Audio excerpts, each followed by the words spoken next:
அஸ்ட்ரோசைன் channel வாயிலாக உலகெங்கும் வாழ்ந்து கொண்டிருக்கும் சகோதர சகோதரிகளுக்கு அன்பார்ந்த வணக்கங்கள் மற்றும் வாழ்த்துக்கள். இன்றைய பதிவு செவ்வாய் பெயர்ச்சி பலன்கள்.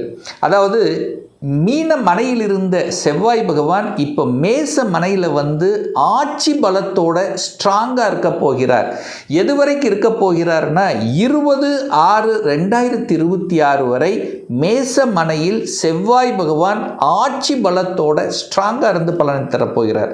செவ்வாய் என்னாலே நமக்கு ஞாபகத்தில் வருவது நிலம் சார்ந்த விஷயத்தில் அந்த நிலக்காரக கிரகம் செவ்வாய் பகவான், சகோதர காரக கிரகம்.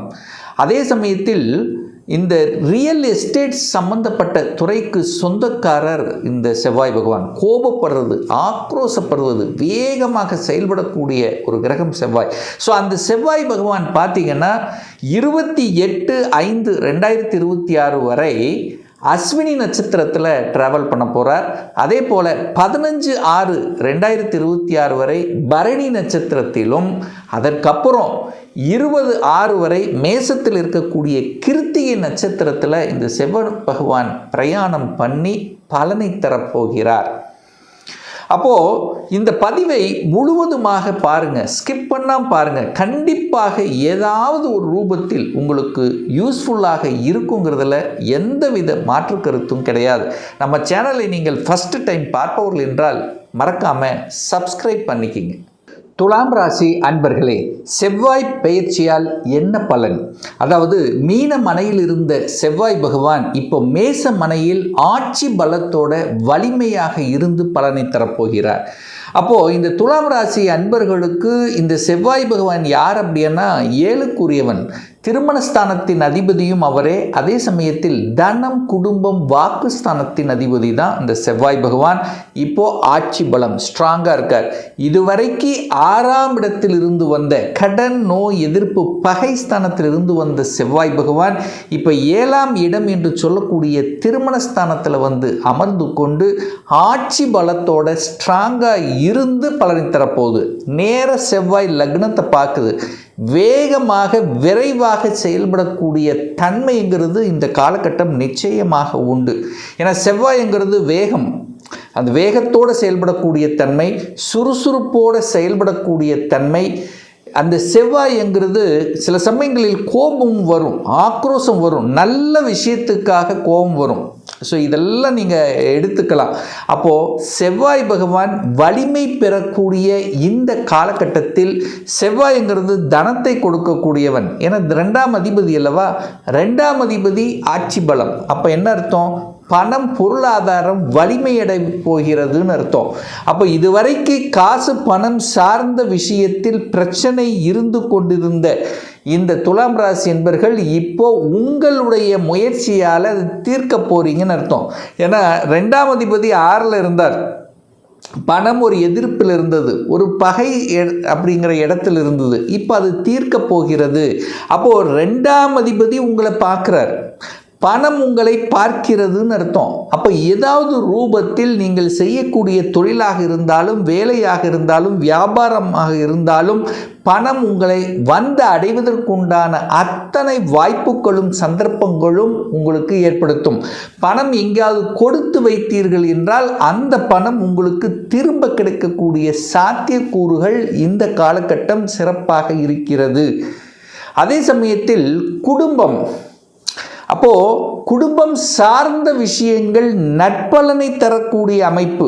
அது 7ஆம் அதிபதி 7ஆம் இடத்திலேயே ஆட்சி பலம் ஸ்ட்ராங்காக இருக்குது. அப்போ 7ஆம் இடம் திருமணம் அல்லவா, அப்போ திருமணம் சார்ந்த சுப காரியங்கள் செய்யக்கூடிய அமைப்புகள், சந்தர்ப்பங்கள் இந்த காலகட்டம் துலாம் ராசி என்பவர்களுக்கு நல்லாவே இருக்க போகுது.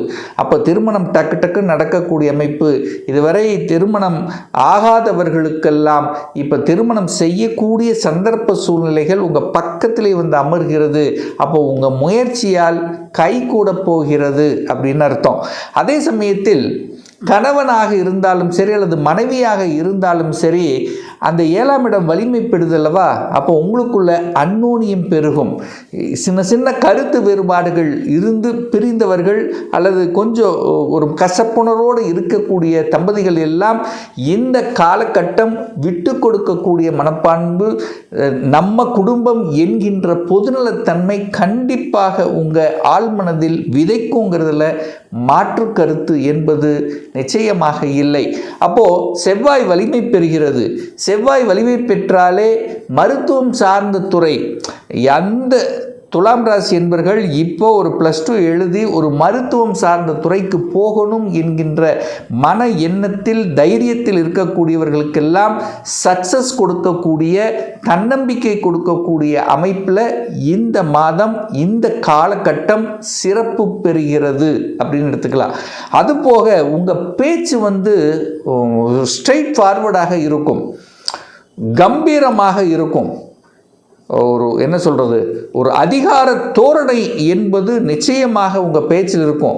எதையும் சாதிக்கலாம் என்கின்ற உத்வேகத்தை கொடுக்கக்கூடிய அமைப்பும் இந்த காலகட்டம் நிச்சயமாக உண்டு. இந்த செவ்வாய் பகவான் பார்த்திங்கன்னா இந்த மாதம் மே மாதம் 28ஆம் தேதி வரை அஸ்வினி நட்சத்திரத்தில் பிரயாணமாகிறார். அந்த அஸ்வினி என்பது கேது பகவான் எங்கே அமர்ந்திருக்காருன்னா 11ஆம் இடமான லாபஸ்தானத்தில் இருக்குது. அப்போ கேது 11ல் இருக்கிறது ஒரு நல்ல தன்மை. அப்போ என்ன நடக்கும், கேதுங்கிறது ஒரு வெளிநாட்டு சம்பந்தம், அந்நிய மதத்தினர் சம்பந்தம். 11ஆம் இடம் என்பது லாபம் சார்ந்த விஷயங்கள், இதெல்லாமே நல்லபடியாக நடக்கும் அப்படிங்கிறது தான் அமைப்பு. அப்போது செவ்வாய் பகவான் தனாதிபதி லாபஸ்தானத்தில் இருக்கக்கூடிய அந்த கேதுவோட நட்சத்திரத்தில் இருக்கும்போது சிறு தூர பிரயாணங்கள், தூரதேச பிரயாணங்கள் சென்று வரக்கூடிய பாக்கியங்களை ஏற்படுத்தும்.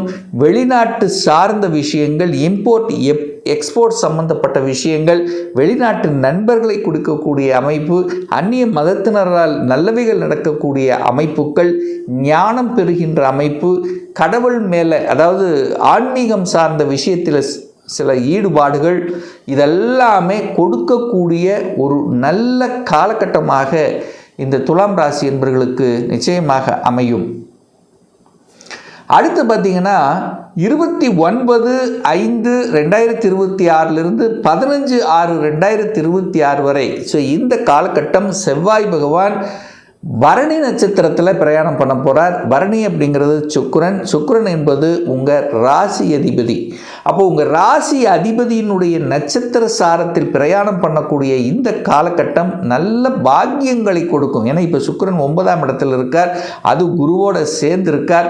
அப்போ நல்ல பாசிட்டிவ் பாக்கியங்கள் கொடுக்கக்கூடிய அமைப்பு உண்டு. வேலை இல்லாதவர்களுக்கு வேலை கிடைக்கக்கூடிய அமைப்பு, குழந்தை பாக்கியம் இல்லாதவர்களுக்கெல்லாம் குழந்தை பாக்கியம் கிடைக்கக்கூடிய தன்மை, தகப்பன் மூலமாக அனுகூலம் ஆதாயம் கிடைக்கக்கூடிய அமைப்பு, உயர் கல்வியில் படிக்கக்கூடிய ஆர்வங்கள், இதுவரைக்கும் ஒரு யூஜி டிகிரி தான் படிச்சிருக்கோன்னா கூட இப்போ ஒரு பிஜி படிக்கணும் என்கின்ற எண்ணங்கள், அதுவும் வெளியூரில் வெளி மாநிலத்தில் அந்நிய தேசம் போய் படிக்கணும் என்கின்ற ஆர்வங்கள்.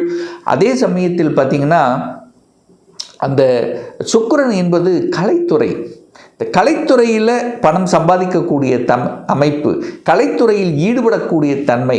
ஒரு சிலர் பார்த்திங்கன்னா திடீர்னு அரசியலில் சக்ஸஸ் கொடுக்கக்கூடிய அமைப்பு, அரசு சார்ந்த விஷயத்தில் ஒரு நல்லவைகள் நடக்கக்கூடிய அமைப்பு, கலைத்துறையில் எந்த கலைத்துறை என்ன இருந்தாலும் புதிய ஒப்பந்தங்கள் கிடைக்கக்கூடிய வாய்ப்புகள், சந்தர்ப்பங்கள் கண்டிப்பாக ஏற்படுத்தும். செவ்வாய்ங்கிறது நிலக்காரகன், நிலத்தின் மேலே ஆசைகள் அல்லது வாங்கணுங்கிற எண்ணங்களை கொடுக்கும். ஒரு இடம், நிலம், வீடு வாங்கணும், வீட்டை ஆல்ட்ரு பண்ணணும், கட்டின வீட்டை வாங்கிறது, ஒரு வீடு ஷிஃப்ட் பண்ணுறது. ஸோ இந்த மாதிரி நல்ல மாற்றங்களை கொடுக்கக்கூடிய அமைப்பு என்பது இந்த காலகட்டம் ரொம்பவே நல்லா இருக்குது துலாம் ராசி அன்பர்களுக்கு. அடுத்து பார்த்திங்கன்னா 16/6/2026 அந்த செவ்வாய் பகவான் சூரியனுடைய நட்சத்திரம் என்று சொல்லக்கூடிய கிருத்திகையில் பிரயாணம் பண்ண போகிறார். ஸோ சூரியன் என்பது இந்த துலாமுக்கு 11க்குரியவன், லாபத்தை தரக்கூடியவன். அப்போ தனாதிபதி லாபத்தை தரக்கூடியவனுடைய நட்சத்திர சாரத்தில் பிரயாணம் பண்ணு. அப்போ 2-11 கனெக்ட் ஆகுது. அப்போ தனம் லாபம்.